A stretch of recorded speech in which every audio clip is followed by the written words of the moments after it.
Assalamualaikum warahmatullahi wabarakatuh. Alhamdulillahi rabbil alamin. Wassalatu wassalamu ala ashrafil anbiya'i wal mursalin Sayyidina wa maulana Muhammadin wa ala alihi wa sahbihi ajma'in, amma ba'd.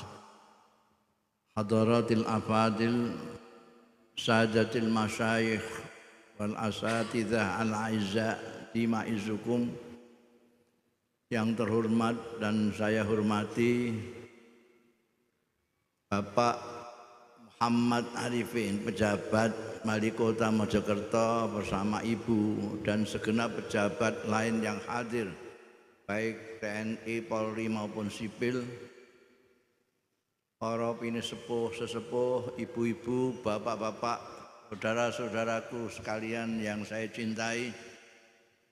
Pertama-tama saya harus memanjatkan puji syukur kehadirat Allah Subhanahu wa Ta'ala yang telah memperkenankan saya pada malam hari ini sowan panjenengan semua di Mojokerto yang penuh prestasi ini. Mudah-mudahan perjumpaan kita pada malam hari ini diberkahi oleh Allah Ta'ala, mendapat ridho dan bermanfaat di dini wa dunya wal akhirah. Oleh pembawa acara tadi, saya itu dikenalkan sebagai orang yang dungane mandi, bukan tausiahnya yang mandi. Jadi bagaimana kalau dungo saja ini? Langsung dungo. Ini seperti yang dikemukakan oleh Bapak Pejabat Wali Kota tadi, tahun baru 1446 ini adalah momentum yang paling baik untuk kita menggeledah dirinya kita sendiri, introspeksi apa yang kita lakukan selama ini. Kita sebagai umat Islam lebih-lebih punya tanggung jawab untuk benar-benar memperbaiki diri kita, karena kita adalah mayoritas di negeri kita yang tercinta ini. Baik buruknya Indonesia lebih banyak tergantung pada kita kaum muslimin. Kalau Indonesia ini maju, berkembang, berbagus, maka kitalah yang paling pertama kali harus bersyukur kepada Allah Subhanahu wa Ta'ala. Tapi na'udzubillah, bila negara kita Indonesia ini terpuruk, maka kitalah yang paling bertanggung jawab, karena kita adalah umat yang terbanyak di negeri ini. Kita umat Islam sering menyatakan bahwa kita itu mempunyai pedoman yang luar biasa hebat, namanya Al-Quran. Mari di tahun baru ini kita ingat-ingat seberapa rajin kita membaca Quran.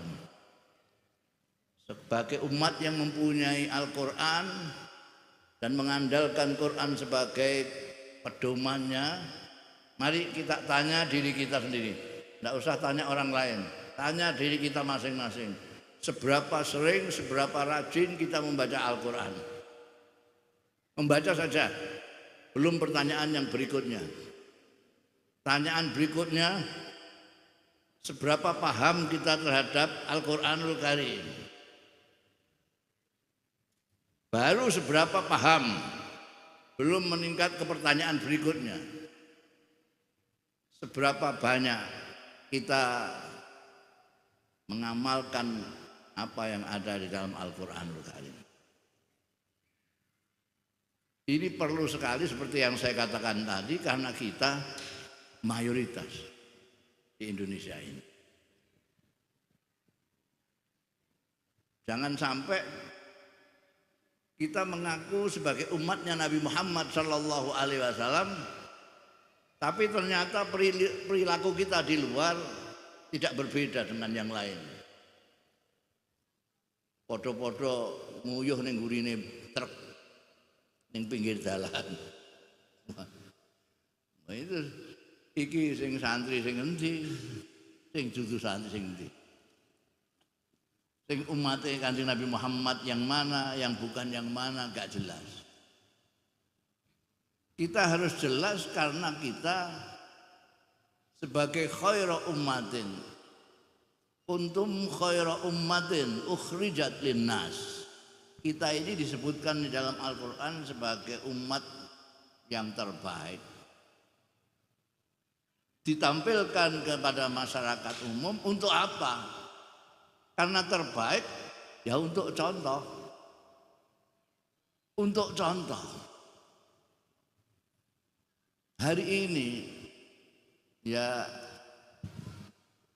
kita harus prihatin karena contoh semakin lama semakin sedikit. Omongan mulia banyak sekali. Setiap orang selalu mau idzah hasanah, mau idzah hasanah. Jadi yang hasanah itu mau idzahnya saja. Yang sangat kita butuhkan saat ini tidak hanya sekedar mau idzah, tapi perilaku yang hasanah. Karena perilaku yang hasanah lebih berdampak daripada hanya sekedar mau idzah, omongan, nasihat-nasihat yang baik. Seorang tua, ibu bapak tidak perlu banyak menasihati anaknya. Contohkan saja perilaku yang berbudi, maka otomatis anak-anaknya akan meniru.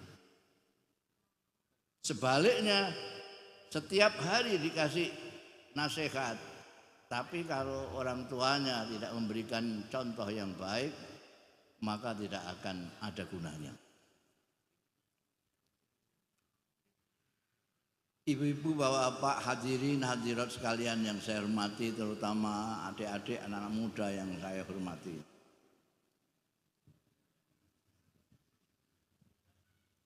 Di dalam kehidupan kita sehari-hari, kita sering mendengar, bahkan membaca di medsos,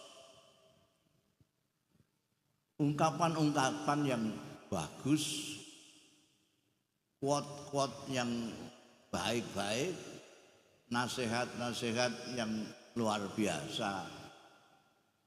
Tapi itu tidak memadai kalau sehari-hari kita tidak melihat contoh-contoh dari apa yang baik itu, perilaku yang baik itu. Kenyataannya kita itu yang mengaku umatnya Kanjeng Nabi Muhammad sallallahu alaihi wasallam. Semua orang Islam kalau ditanya selalu mengatakan saya umatnya Nabi Muhammad sallallahu alaihi wasallam.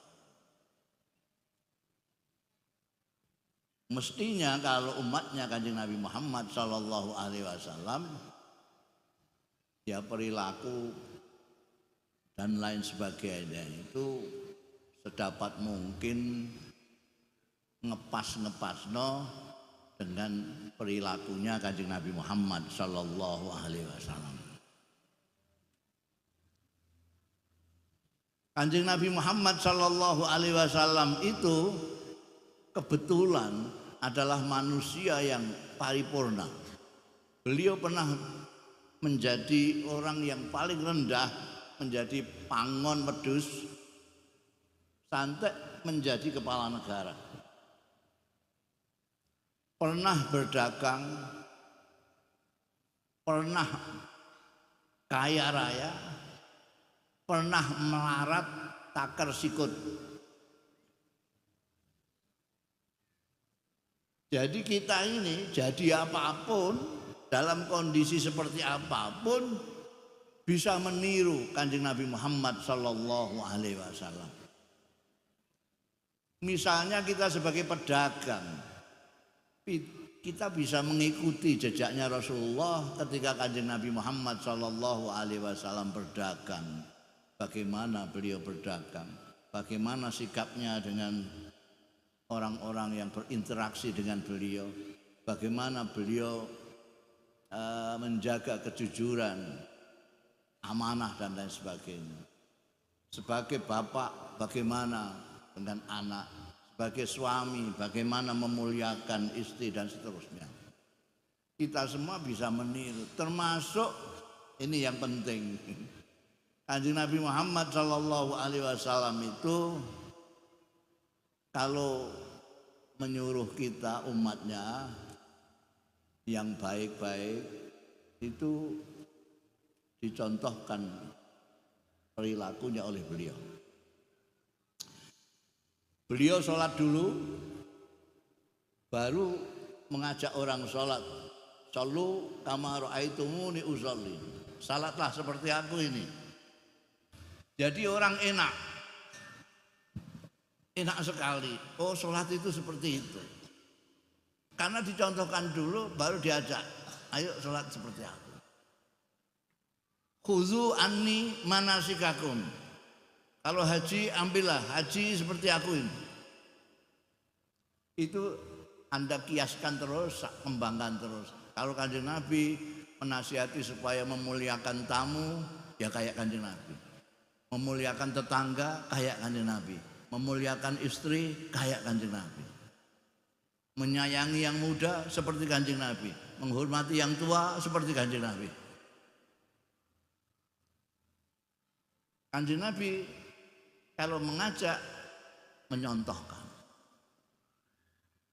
Nah, sekarang ini orang mengajak baik. Ayo kita supaya selamat dunia akhirat, mari kita ke barat. Terus dia tengok-tengok tidak kemana-mana, itu sudah lumayan. Dia ngajak orang banyak ke barat supaya selamat. Dia tengok-tengok, itu sudah lumayan. Ini tidak. Dia ngajak ke barat, dia sendiri ke timur. Ini yang orang bingung ini. Mengajak jujur tapi dia sendiri tidak jujur. Mengajak orang supaya dermawan, dia sendiri medite setengah mati. Mengajak orang menghargai hukum, dia sendiri nerak-nerak hukum. Ini yang merusak justru ini. Kita pikir daripada ngajak baik lalu kemudian contohnya kebalikannya, lebih baik diam aja lah. Diam saja, tidak usah ngajak-ngajak mana-mana. Nanti kamu ngajak ke sana, kamu sendiri ke sana kan malah yang diajak bingung semua. Sekarang ini tahun baru. Tahun kemarin kita kayak apa? Bagaimana sikap kita secara vertikal dan secara horizontal kepada Allah bagaimana? Karena kita itu kadang-kadang sering mengucapkan istilah-istilah tanpa menjelaskan. Mudah-mudahan anak-anak kita semua menjadi orang-orang yang soleh. Semuanya amin, keras sekali. Kalau didongakno anak-anaknya muga-muga jadi wong soleh, amin. Tapi ketika ditanya soleh itu apa?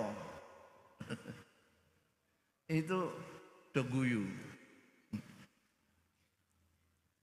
Orang mau naik haji, penatar haji selalu mendoakan mudah-mudahan panjenengan semua hajinya mabrur. Amin. Tapi ditanyakan mabrur itu apa? Itu penatarnya pun tidak bisa jawab. Tidak pernah dijelaskan mabrur itu apa, soleh itu apa. Tapi mau amin aja. Kalau ditanya soleh itu apa? Soleh itu saya kayak Pak Kiai Mutaharun. Lah kalau contohnya Kiai, lah kan kasihan bangsa polisi, petani barang. Enggak punya soleh itu. Solehnya mau Kiai tok. Kan petani enggak uman soleh. Pejabat enggak punya soleh. Lah soleh itu apa? Soleh itu asalnya dari maknanya pantes. Orang soleh itu pantas.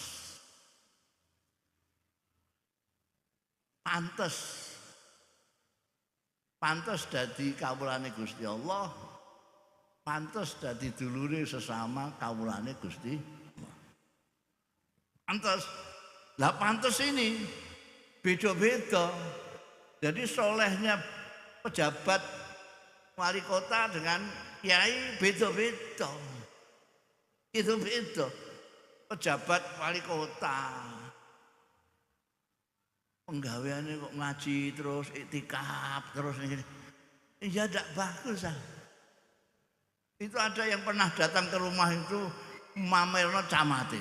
Wah, Gus, camat di tempat saya itu hebat sekali. Gimana? Wah, itu kalau habis sholat subuh iktikaf itu sampai duha. Kadang-kadang sampai duhur itu. Wah, itu camat gendeng aku mulai. Amat gendeng. Lah terus kantornya kan kosong, gak ono wong goleki kepengin urusan ning gone kecamatan, camate iktikaf. Lurai pengajian. Mateng aku. Tarik manakiban. Ono adone dhewe-dhewe. Pejabat itu tidak usah neko-neko, tidak usah wiridan banyak-banyak. Dia adil saja sudah dipayungi ini ya. Termasuk 6 yang dipayungi itu yang tidak usah macam-macam. Kiai kok sobone ning gone pendopo. Ya ora apik. Ora apa. Memangnya arep melok lelang. Bagusnya sendiri. Jadi ada kepantasan sendiri. Nah kita ini umat Islam pantasnya ya sendiri. Jangan terus seperti yang lain. Mosok ning dalan nguyuh ning ngurine truk iki ora padha karo liyane. Ndak ada kepantasannya sama sekali. Mari pada tahun baru ini kita kaji itu sendiri aja untuk nggledhahi awake dhewe aja nggledhahi awake wong ndak ngamuk. Geledah diri kita sendiri. Apakah kita ini sudah pantas mengaku umat Kanjeng Nabi? Apakah kita sudah pantas mengaku sebagai bangsa Indonesia, orang Indonesia yang mempunyai Pancasila dan seterusnya? Ini perlu gerayangi awake dhewe sekarang ini.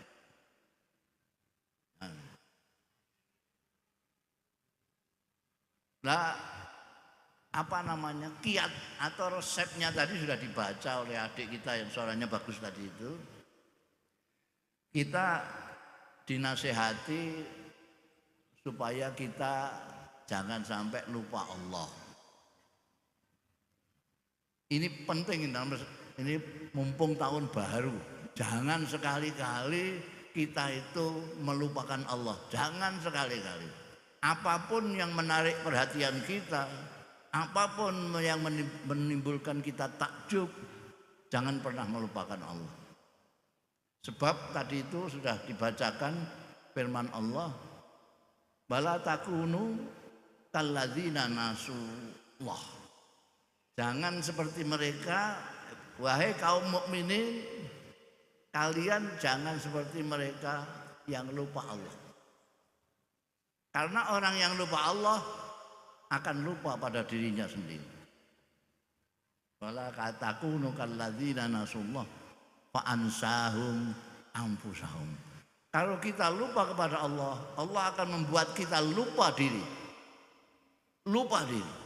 Lupa kalau kita ini tua, lupa kalau kita ini pejabat, lupa kalau kita itu kiai, lupa kalau kita ini orang Pancasilais, lupa kalau kita itu umatnya Kanjeng Nabi Muhammad sallallahu alaihi wasallam, lupa kalau kita itu bersaudara satu sama lain.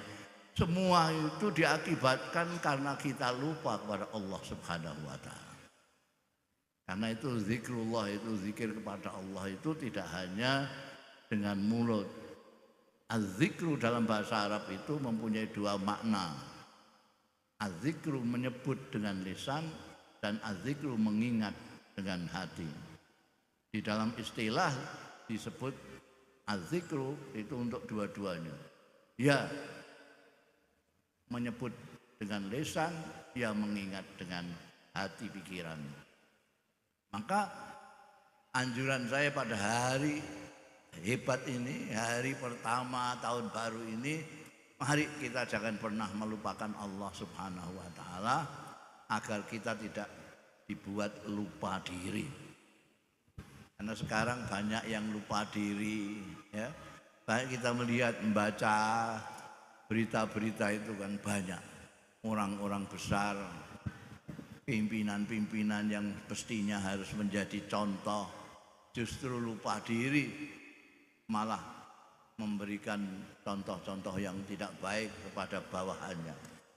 Karena itu saya tidak ingin berbicara panjang lebar, yaitu saja ingat kepada Allah Subhanahu wa taala, ingat kepada Allah Subhanahu wa taala.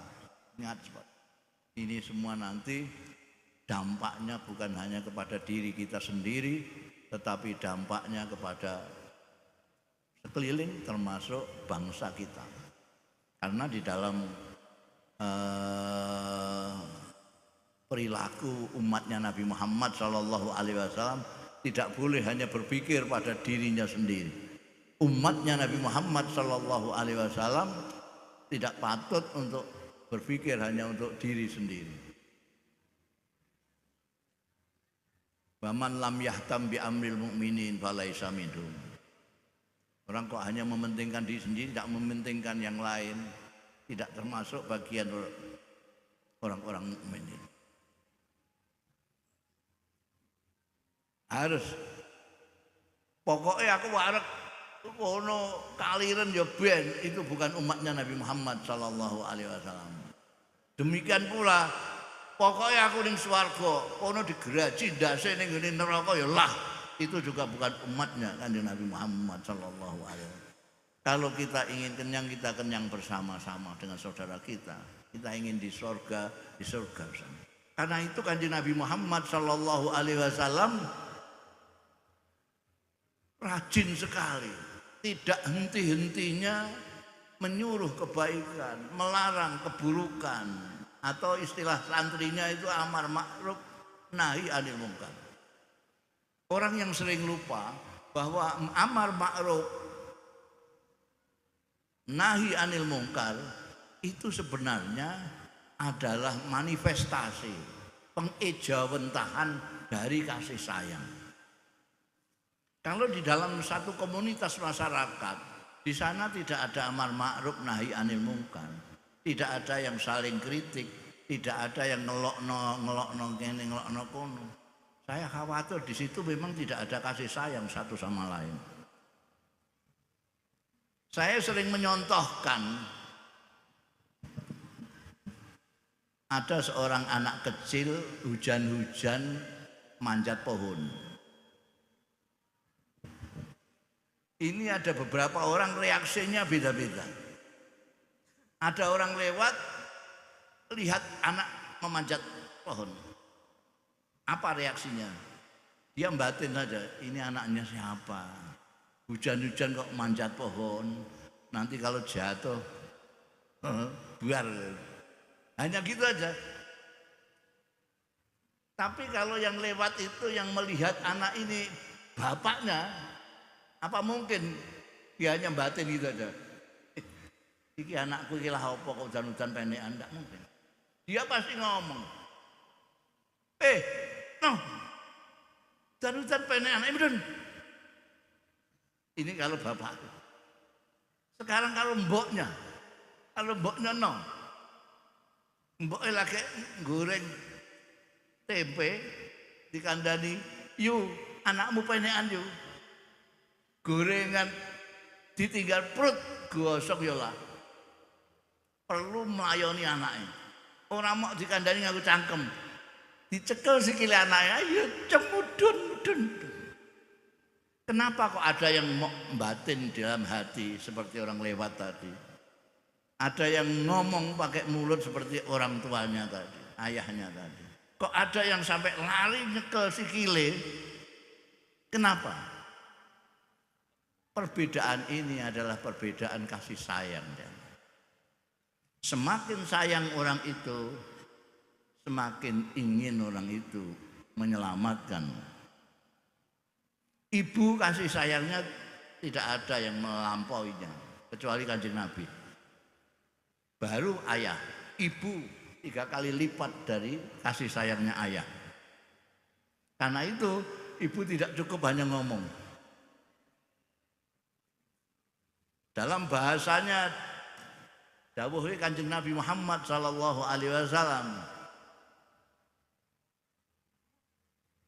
siapa yang melihat kemungkaran fal yughayyirhu biyadihi. Kalau tidak mampu, fa illam yastati fa bilisani, dengan lisan. Wa illam yastati, lisan tidak bisa, fa biqalbi wa dzalika adaful iman. Kalau melihat kemungkaran, ubahlah dengan tanganmu. Kalau itu mencelakakan, ubah, jangan sampai mencelakakan dengan cara tangan. Seperti ibu tadi. Kalau tidak ya seperti ayah tadi pakai mulut. Kalau tidak bisa ya di batin. Ini paling adaful iman. Paling lemah-lemahnya iman kalau kita melihat kemungkaran cuma kita batin. Ya Allah, orang kok perbuatannya begitu. Mudah-mudahan dapat hidayah Allah. Itu paling rendah. Di atasnya adalah Mas mbok aja ngono, Mbak mbok aja ngono, gak apik. Kalau anaknya sendiri, kekasihnya sendiri langsung pakai tangan, pakai kekuasaan, pakai tindakan.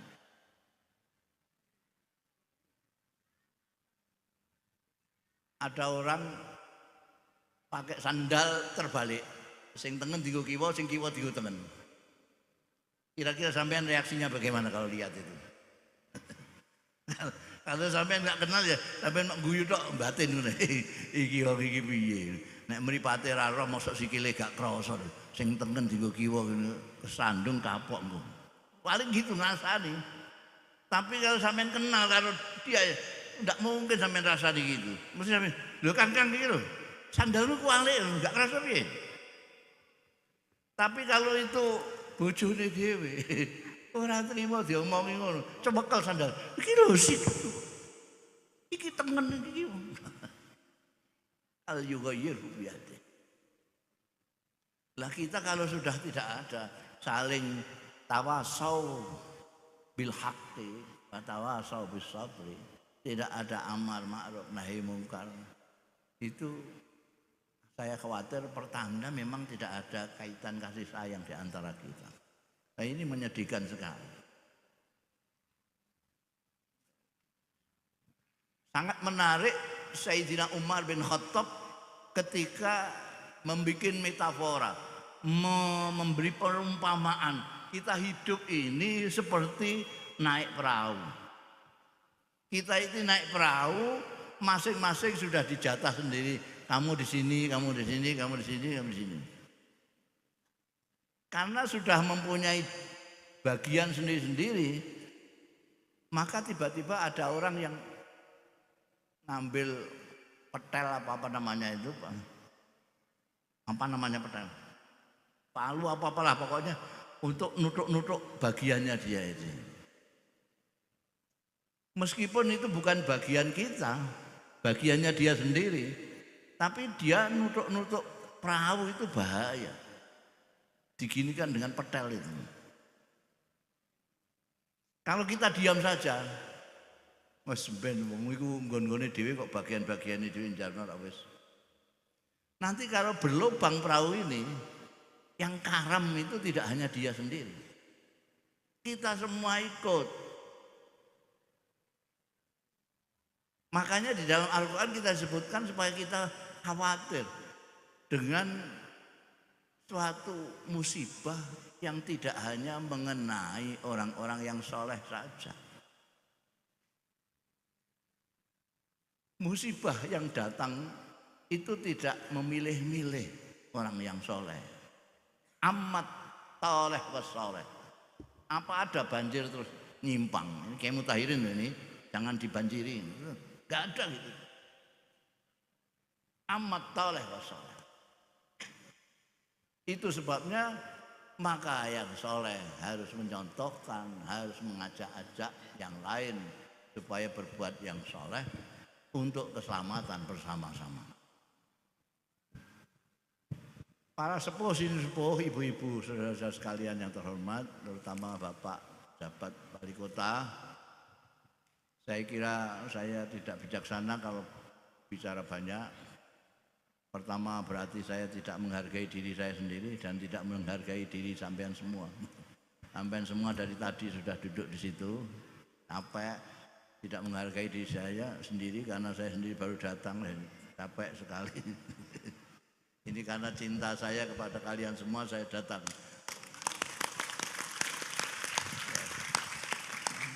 Kalau tidak ya tidak, saya sudah kujaga-jaga kan badan baru datang bloko-bloko, masih jet lag istilahnya Pak. Jet lag itu masih jet lag. Jadi mudah-mudahan sedikit ini untuk tombo kangen untuk dengan semua, mudah-mudahan ada manfaatnya, kurang lebihnya mohon maaf. Wallahu yuwaffiquna ila ma fi khairul Islam wal muslimin, khairu Indonesia wa Indonesiin. Astagfirullahal azim li wa lakum wal afu minkum. Wassalamualaikum warahmatullahi wabarakatuh.